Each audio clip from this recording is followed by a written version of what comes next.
Assalamualaikum warahmatullahi wabarakatuh. Hari ini kita akan mempelajari pembelajaran ketiga dari tema 2, subtema yang pertama. Tentu kalian masih ingat beberapa waktu yang lalu kita sudah mempelajari mengenai berbagai cara tumbuhan dalam beradaptasi dengan lingkungannya. Contoh yang sempat kita bahas adalah pohon bambu, di mana pohon bambu memiliki ciri khusus yaitu memiliki bulu yang halus namun tajam. Bulu tajam tersebut berada di batang yang melekat sangat kuat dan bisa menyebabkan gatal. Nah, dengan beradaptasi anak-anakku, tumbuhan tersebut dapat mempertahankan hidupnya.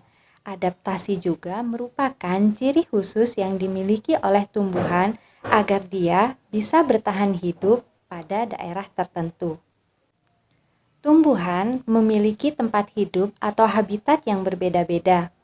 Berdasarkan tempat hidupnya atau berdasarkan habitatnya, tumbuhan ini dibedakan menjadi 3 jenis, yaitu tumbuhan hidrofit, xerofit, dan juga higrofit.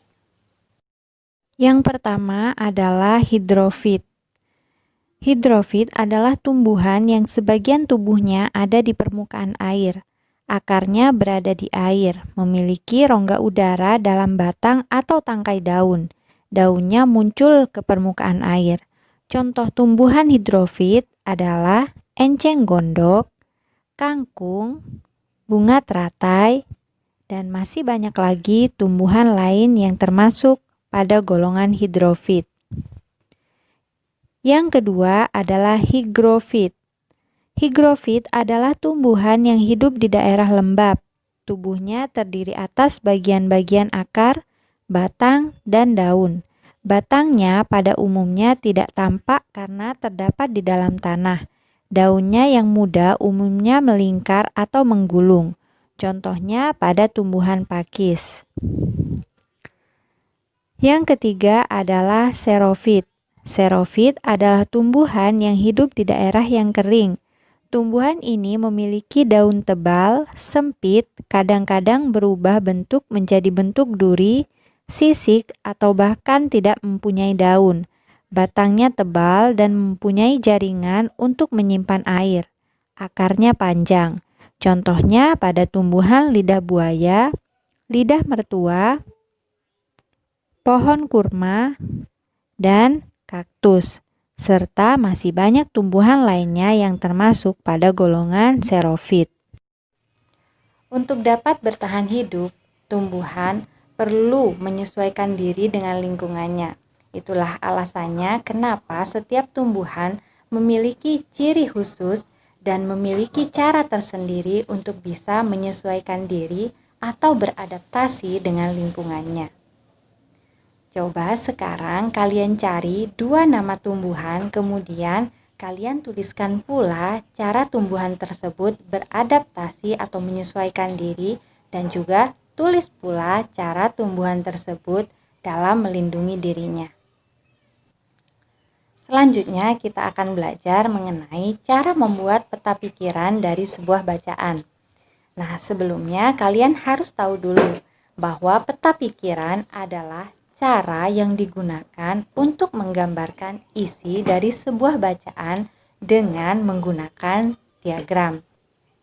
Dengan membuat peta pikiran berarti kita sudah membuat catatan dari sebuah bacaan menjadi lebih menyenangkan karena bentuknya yang bervariasi dan bebas, seperti bentuk-bentuk di samping.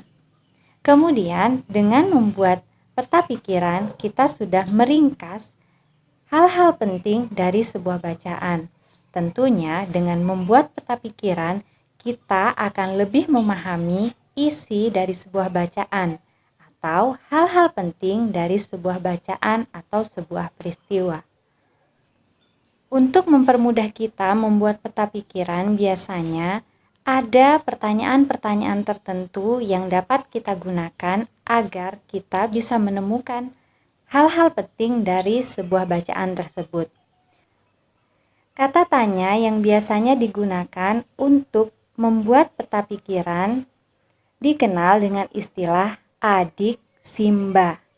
Adik Simba adalah istilah yang digunakan untuk kata tanya apa, di mana, kapan, siapa, mengapa, dan bagaimana.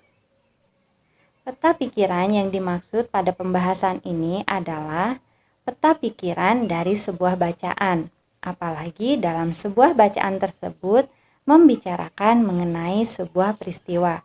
Tentunya kata tanya adik Simba akan mempermudah kita memahami isi dari bacaan tersebut. Kata tanya apa biasanya digunakan untuk menanyakan permasalahan atau hal pada sebuah peristiwa. Kata tanya kapan biasanya digunakan untuk menanyakan kapan atau waktu terjadinya peristiwa tersebut. Kata tanya siapa tentunya menanyakan siapa saja tokoh yang terlibat pada peristiwa pada bacaan. Kata tanya di mana menanyakan letak atau lokasi terjadinya peristiwa. Sementara kata tanya mengapa digunakan untuk menanyakan alasan atau sebab terjadinya peristiwa.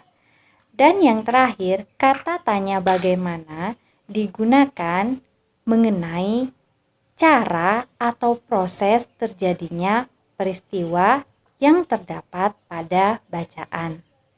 Agar kalian lebih paham mengenai cara membuat peta pikiran, yuk kalian latihan dulu membuat peta pikiran dari sebuah bacaan. Untuk itu, kalian baca dulu teks bacaan berikut ini.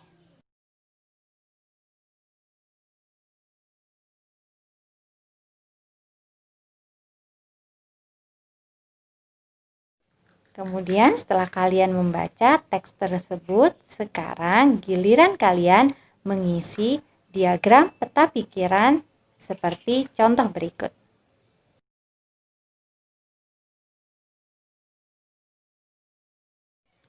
Baiklah anak-anakku, untuk kesempatan kali ini kita sudah belajar mengenai berbagai jenis tumbuhan berdasarkan habitatnya, dan kita juga sudah belajar mengenai cara membuat peta pikiran dari sebuah bacaan.